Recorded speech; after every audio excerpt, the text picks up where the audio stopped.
So we just bought our 2013 Rockwood.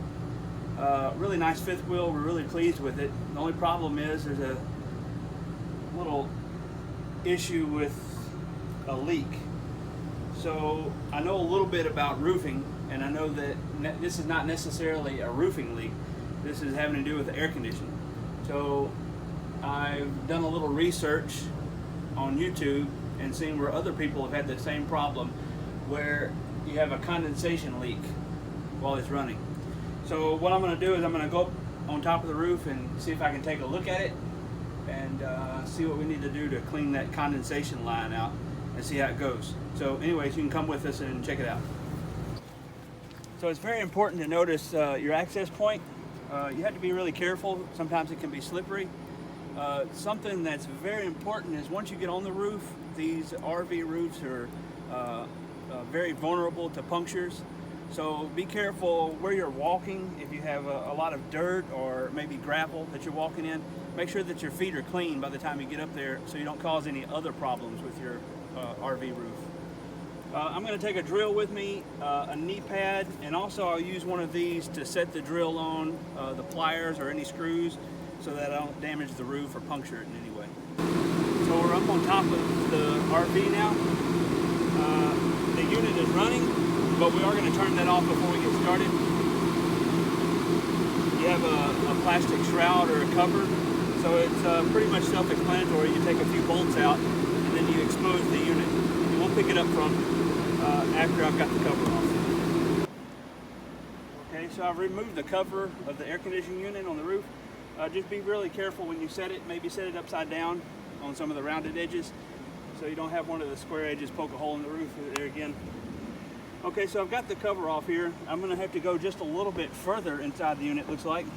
But I can already tell here that maybe it looks like there's some trash in the condensation drain area right there. So I'm going to go ahead and take this cover off. One thing you want to be careful is you have charged lines that have Freon in them, so you don't want to puncture that. That can cause more damage, and you may have to get a professional to help you with that. And the screws that are provided with the unit, you want to use those, maybe not taking that one out, and if it doesn't fit, get a longer one. You could wind up hitting wires or the Freon lines on the inside of the unit. So we're just going to go a little deeper into the unit.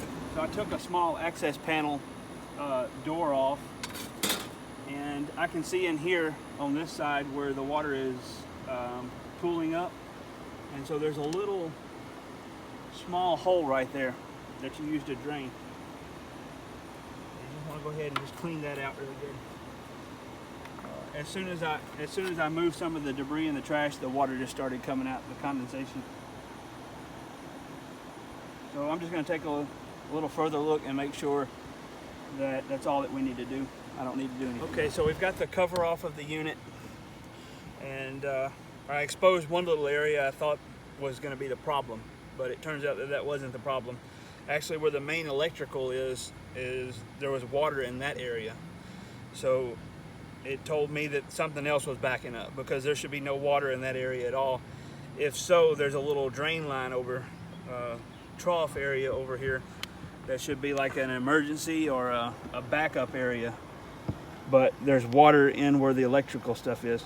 So if you look right here, your coil has a little tray or a plastic tray underneath it, and so on either side of it, some of them only have one, some units have two. I think that this particular unit that we have has two. So I'm just going to real gingerly move that coil out of the way, and you can see a lot of trash that is built up, and it's just caked up solid with trash. So what we're going to have to do is, oh, see, it started running out just as soon as I messed with it a little bit. So what we're going to have to do is clean that out really good, and we'll probably get a water hose up here and just wash that trough off to the best of our ability, and then go from there.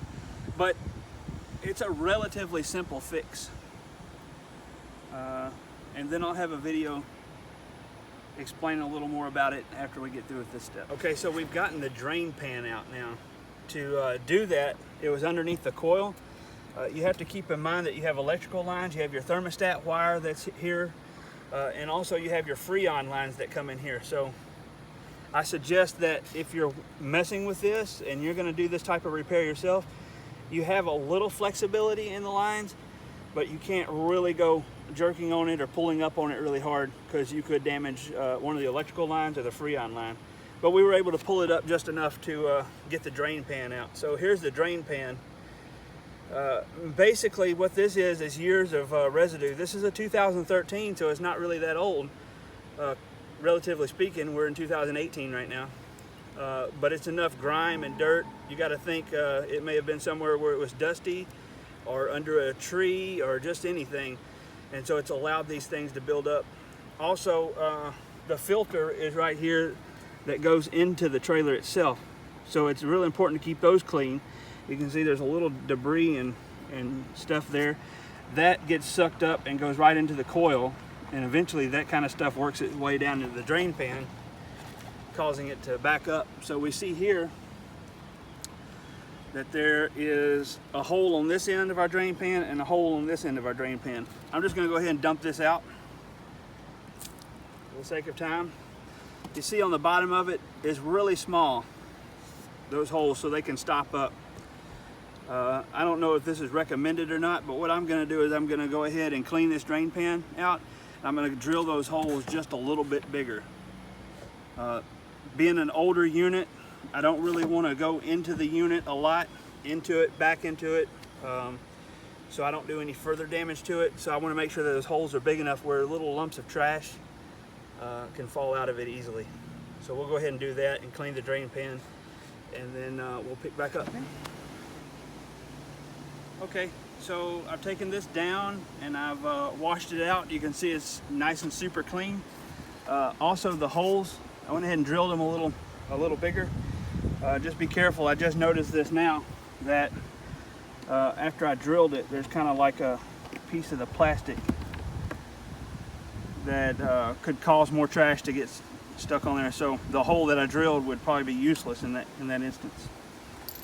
So what we're going to do now is we're going to put this drain pan back underneath, and then we'll pick back up with the video, and we'll just do an overall check while we're here under the hood, so to speak, so that hopefully we don't have to get back up here. And back in place, and I'm just giving the unit an overall check, just to make sure it looks pretty decent while I'm up here. You know, nothing's out of place, none of the screws have backed out, or the bolts, or anything that could cause problem in the future. With the trailer going down the road behind a truck, it hits a lot of bumps and potholes and railroad tracks. But something I noticed is when I cleaned the drain pan out, there's like a secondary area where it can drain. Say that that drain pan gets stopped up in the future, it should be able to flow down each side. Well, on this side there's a huge gob of insulated caulk or something, I don't know, but it's worthless. What I'm talking about is right here. You can see how there's like a little trough or a tray, and the water wants to come through there. And I think probably at some point they covered that up. See how the water's just coming out now? They covered that up because there may be bugs that got in there, maybe a dirt dauber or a wasp or something. Now somebody that knows a little bit about air conditioning may say, hey, you're totally wrong on that. But I think that that should be open, and that allows that water, see how that water is just coming out? So that if your drain pan right over here gets clogged up in the future, that's kind of like a fail-safe for it. So I went ahead and just scraped that out myself. Who knows, I may be back up here trying to put something else back in it. But as I scrape that, more water comes out. So I think it's beneficial to have that free and clear. Another thing you just want to check is around the sills where the unit actually mounts to the roof. Just make sure that there's no cracks or no shock part of the metal is able to penetrate. And you will want to check the upper side of the unit. The upper side would be the side that is the highest, right around here. You can see how it has a gasket here. That gasket looks to be pretty good. There may be an area where it could leak, so what I've got is just something I got at Lowe's. I use it for roofing and roof leaks. They probably have something at a Camping World or an RV sales place, but I've used this product in the past and I like it. So what I'm going to do is I'm just going to put a nice bead just on the upper side. I'm not going to get crazy with it. And then again, you would want to make sure there's no serious debris or leaves or anything there before you do that caulking, because otherwise it probably won't stick at all. And then once you caulk it, a lot of mistakes that people make is they don't want to get their fingers dirty. So you can wear gloves. Probably should wear gloves, but I'm just going to smear that in. A nice good bead. And I think that that will do it. What I'll do is I'll make a video in the near future about the roof of your RV. There's a lot of penetrations. You have the pop-up domes for air vents. You've got the satellite cable TV. You've got plumbing stacks that come up. The air conditioning unit, obviously. The ladder in the back is a real crucial place, and the back and the front caps. So we'll make a video about roof repairs in the near future and give it to you guys. So what I'm going to do is put this unit back together, and then we'll see you on the ground. So something else that's really important that I would suggest you check out is my wife and I have noticed that we've had some severe allergies, and these coils go through a lot. They get hot, they cool down, there's a lot of humidity in the air sometimes, but we smell some type of mildew odor, and if you get close you can kind of check it out. And I don't know that that's what's causing our allergies. We live in Mississippi, so there's a lot of pollen and dust, but that definitely could be a factor.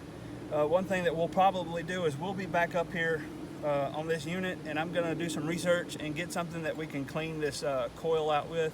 I know there's some products. I have a brother-in-law that's in the air conditioning business, so I'll probably consult him about it. Another thing that we'll do is we'll make a video when it gets time for that. But you don't want to just go up here with something that could damage these. These are called fins, and they're in order and they're spaced properly. So you just want to be careful if you go that far and clean it. I would say that this is something that a normal person could do, is to drain that pan and clean it. Then again, if you're not comfortable getting on the roof, you're not comfortable with heights, yes, by all means, hire a professional to do it. But it's a relatively simple fix, and if you've got a little background in construction or just general knowledge, it's something that I think you could do. I think we've been up here for about 20 minutes, but we've been making the video, so it may take a little less time than that. And then again, you may get into it and it's something different. It may not be that. It may be a seal and the water from when it's raining is leaking. But this was our problem. I just wanted to talk to you about that mildew and mold situation. It can be very important. It can make you very sick. So just be careful with that. But that's something else to check out while you're up here in this position. You can give it a good smell and just make sure that there's nothing funky there. So as you can see, I have my wife up here assisting me. And we've just gotten this repair. The repair is done. And we're putting the screws back in the cover. You want to be really careful not to strip those out. But the condensation leak repair is something that a woman could do. Problem, we had some water leaking on the inside while the air conditioner was running. It's a beautiful sunshiny day, as you can see. We had a little rain earlier, but that wasn't the problem. It was the drain pan was stopped up. So we've come up here, we've assessed that, we've taken it out, we've cleaned it. We've got the cover back on. Just be careful that you use the right size bits. Whenever I come up on the roof, I like to have several different bits in my pocket, maybe a pocket knife. I like the impact drill, but they also have drills where you can adjust the speed. You just want to be really delicate with the air conditioning system, because if you strip it out, then you may have to use a different type of screw, and then that can cause problems all to itself.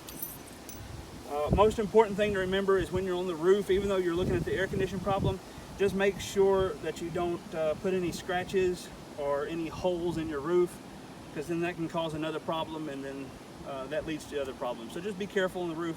Also, there's no railing up here, So just be careful. If it's a slippery day or you've had algae or leaves on top of the roof, it could be really bad. You could wind up on the ground in the hospital, so don't do that.